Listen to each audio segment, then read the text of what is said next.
స్వర్గీయ జిట్టా బాలకృష్ణారెడ్డి గారు ఈ కెమికల్ మాఫియా పైన ఒక బలమైన పోరాటం చేసిండు.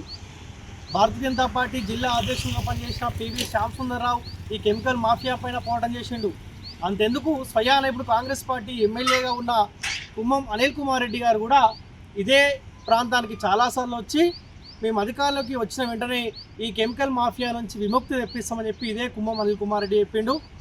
ఆనాడు పోయి అందరు పోయి ఆ ఎమ్మెల్యేగా ఉన్న ఆనాడు కోమటిరెడ్డి వెంకటరెడ్డిని కలిసిరు. మాజీ ఇప్పుడు ఎమ్మెల్యేగా ఉన్న ఆనాడు కాంగ్రెస్ పార్టీ నాయకుడిగా ఉన్న కుమ్మం అనిల్ కుమార్ రెడ్డి గారు కలిసాం. మేము అధికారంలోకి వచ్చిన వెంటనే ఈ కంపెనీలన్నీ ఇక్కడ నుంచి షిఫ్ట్ చేస్తామని చెప్పారు. మీరు షిఫ్ట్ చేయడం మీ వల్ల కాదన్న విషయం అందరికీ తెలుసు. ఎట్లీస్ట్ ఏమన్నా చర్యలు తీసుకున్నారా?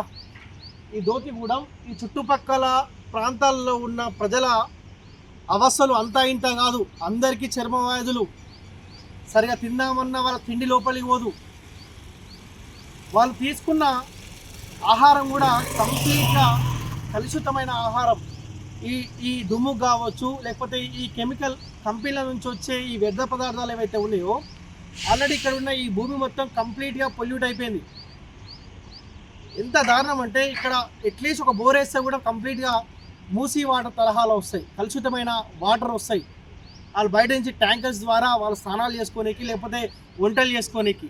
పోనీ ఈ కెమికల్ కంపెనీల ద్వారా ఈ ప్రాంతంలో ఉన్న ఈ దోతిగూడెం కావచ్చు, ఈ చుట్టుపక్కల ప్రాంతాలకు ఏమైనా మేలు జరుగుతుందంటే జీరో.